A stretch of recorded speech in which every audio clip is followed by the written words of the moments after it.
معزز سامعین اور ماؤں بہنوں، پیارے بچوں، جن حالات سے ہم گزر رہے ہیں، یہ جو حالات ہم دیکھ رہے ہیں، ان حالات میں ہماری ذمہ داری مزید بڑھ جاتی ہے۔ ان حالات میں ہمیں اپنے وقت کو، پیسے کو، دماغی صلاحیتوں کو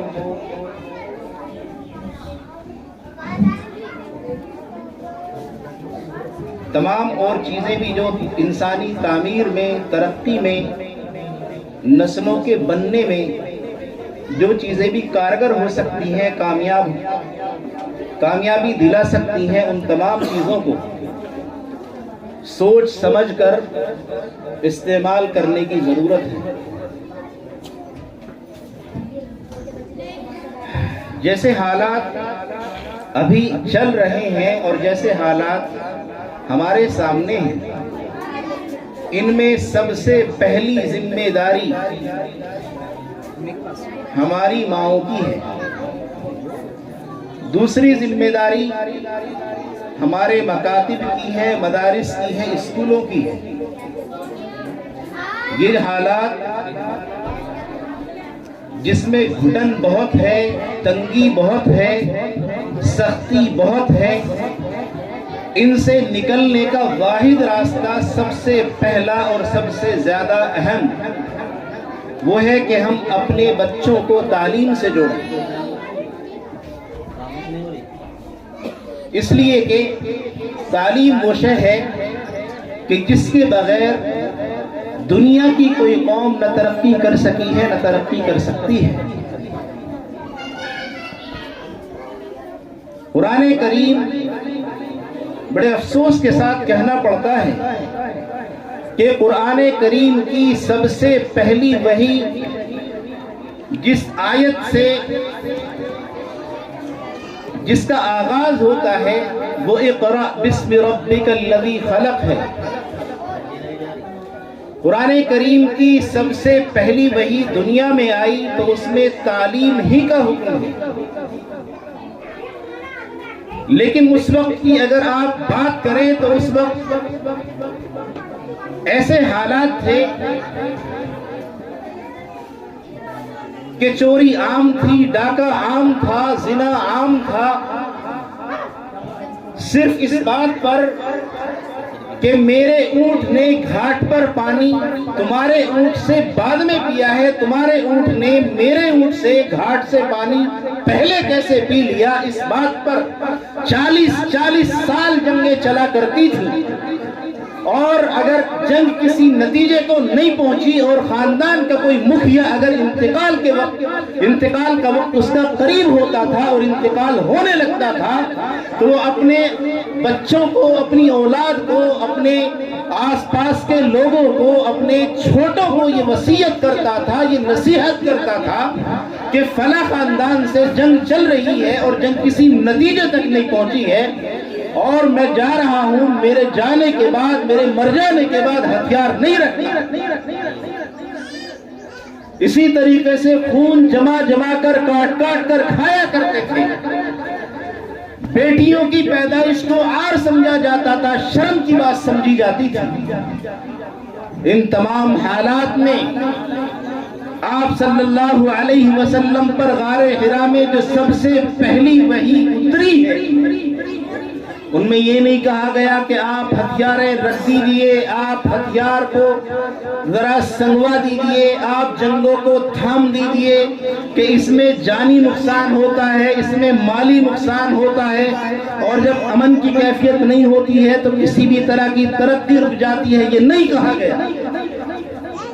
نہ ہی یہ کہا گیا کہ زنا اتنی قباحت کی چیز ہے کہ اس میں عزت پامال ہو جاتی ہے۔ نہ ہی یہ کہا گیا کہ جوا اس میں مال برباد ہوتا ہے، حق ناحق کو پہنچ جاتا ہے، یا ناحق والے کو حق نہیں اس کا ہوتا ہے، وہاں عدل بدل ہو جاتا ہے۔ یہ بھی نہیں کہا گیا۔ کہا گیا تو صرف اقرأ بسم ربک الذی خلق، کہا گیا کہ آپ ساری چیزیں جو بھی آپ اس وقت کر رہے ہیں اور اس میں بگاڑ مزید تر ہوتا چلا جا رہا ہے، آپ اگر ان تمام بگاڑ کو روکنا چاہتے ہیں تو آ جائیے، آپ تعلیم کے لیے تیار ہو جائیے، آپ تعلیم کے لیے یکسو ہو جائیے، آپ تعلیم سے جڑ جائیے۔ اگر آپ تعلیم سے جڑ گئے تو آپ کے جتنے بھی بگاڑ ہو سکتے ہیں، چاہے وہ زنا کا ہو، چاہے وہ چوری کا ہو، چاہے وہ ڈاکہ ہو، چاہے بدماشی ہو، چاہے وہ قمار ہو، چاہے وہ نشہ آور چیزوں کا استعمال ہو، وہ تمام کی تمام چیزیں خود بخود رک جائیں گی۔ شرط ہے کہ آپ کو تعلیم سے جڑنا پڑے گا۔ اسی طریقے سے اے میری ماؤں بہنوں اور اے میرے غیور مسلمانوں، جب آپ قرآن کریم کو پڑھنا شروع کریں گے تو سورہ فاتحہ کے بعد جب دوسری قرآن کریم کی سب سے بڑی سورت شروع ہوتی ہے اور آپ پڑھیں گے الف لام میم ذالک الکتاب لا ریب فیہ، یہاں سے بات ہی شروع لفظ کتاب سے ہوتی ہے۔ مسلمانوں اور میری ماں و بہنوں، آپ کا قرآن کریم شروع ہی لفظ کتاب سے ہوتا ہے، اور آپ کی پہلی وحی تعلیم کا حکم دیتی ہے۔ آپ کی کتاب لفظ کتاب سے شروع ہوتی ہے، اور اللہ تبارک و تعالیٰ نے سورہ قلم کے نام سے مستقل ایک سورت قرآن کریم میں رکھی ہے۔ قلم کی قسم کھائی گئی ہو آپ کی کتاب میں، لفظ کتاب سے آپ کی کتاب شروع ہوتی ہو، پہلی وحی میں پڑھنے کا حکم دیا گیا ہو، اس کے باوجود مسلمان تعلیم سے پیچھے کیوں رہ گئے؟ ضرورت ہے کہ ہم اپنے بچوں کو کسی بھی طرح ہم چاہے آدھی روٹی کم کھائیں یا کھلائیں، گھر میں ایک وقت کھانا نہ بنے، بیاہ شادیوں میں جانا کم ہو جائے یا بالکل نہ ہو، لیکن بچہ، ہر ایک گھر کا ہر بچہ تعلیم سے جڑ جائے، تو پھر ہم اس کتاب پر عمل کرنے والے، اس کتاب کے ماننے والے، اور ہم صحیح معنی میں مسلم ہوں گے۔ میری ماں و بہنوں، جب سے آپ نے اپنی ذمہ داریاں ترک کرنی شروع کی ہیں تو تبھی سے مسلمانوں نے وہ حالات دیکھے ہیں کہ جن کا بیان کرنا مشکل ہے۔ اس وقت جیلوں میں سب سے زیادہ تعداد مسلمانوں کی ہے، ان پڑھوں میں اگر تعداد ہے تو وہ مسلموں کی ہے، کاروبار سے اگر دور ہے تو وہ مسلمان ہیں، گندگی میں اگر آگے ہے تو وہ مسلمان ہیں، اسی طریقے سے تھانوں میں اگر نام ہے تو مسلمانوں کی۔ یہ حالت کیسے ہوگی؟ یہ حالت اس لیے ہوئی کہ ہم نے تعلیم سے جو رشتہ ہونا چاہیے تھا اس رشتے کو ہم نے کاٹ دیا ہے، اور ہم نے یعنی ماں اور بہنوں نے اپنی نئی نسل کو اور اپنے بچوں کو وہ تعلیم اور تربیت دینی بند کر دی ہے۔ آج کی ماں اور بہن صرف اور صرف جتنا وقت موبائل پر دیتی ہے، اگر اتنا وقت اپنے بچوں کی تعلیم اور تربیت پر خرچ کرنے لگے تو پھر اس مسلم امت کی تابناکی میں اور اس کی ترقی میں بہت زیادہ دوری نہیں ہے، لیکن شرط یہ ہے کہ آپ کو اپنی نسل کو تعلیم سے جوڑنا پڑے گا اور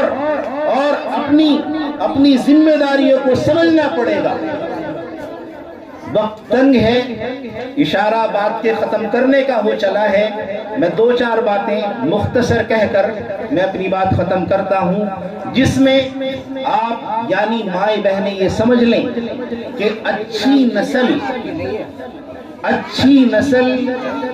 اچھی ماؤں کی گود سے ہی جنم لیتی ہے، اور اسی طریقے سے اگر آپ اس کے لیے فکر مند ہونا چاہتے ہیں تو آپ کو دو چار کام ضرور کرنے پڑیں گے۔ میری ماں و بہنوں، جس وقت بچہ ابھی پیدائش کے عمل سے نہیں گزرتا ہے، بچہ ابھی دنیا میں نہیں آتا ہے، آپ کا کام وہیں سے شروع ہوتا ہے۔ آپ کو وہیں سے فکر کرنی پڑے گی کہ میرا بچہ جب دنیا میں آئے گا تو مجھے آج ہی سے اس کی فکر کرنی پڑے گی، اس لیے کہ جب بچہ پیٹ میں ہوتا ہے تو بچے کا ٹیپ ریکارڈ آن ہوتا ہے۔ آپ جیسی بھی باتیں کریں گے، آپ گالیاں دیں گی، آپ کسی کی چغلی کریں گی، آپ کسی کو تانے دیں گی، آپ کسی کے مال میں خیانت کریں گی، آپ کسی سے بخل کریں گی، تو یہ سب باتیں آپ کے چونکہ آپ کے پیٹ کے اندر جو بچہ پل رہا ہے اس بچے کو غذا آپ ہی کے خون کے ذریعے مل رہی ہے۔ وہ تمام چیزیں، وہ تمام حرکتیں جو آپ کر رہی ہیں، وہ تمام کی تمام حرکتیں آپ کے خون میں شامل ہو کر بچے کو جو غذا آپ کے خون سے مل رہی ہے اسی خون کے ذریعے وہ اس بچے تک پہنچے گی، اور جب بچے کو اسی خون سے غذا ملے گی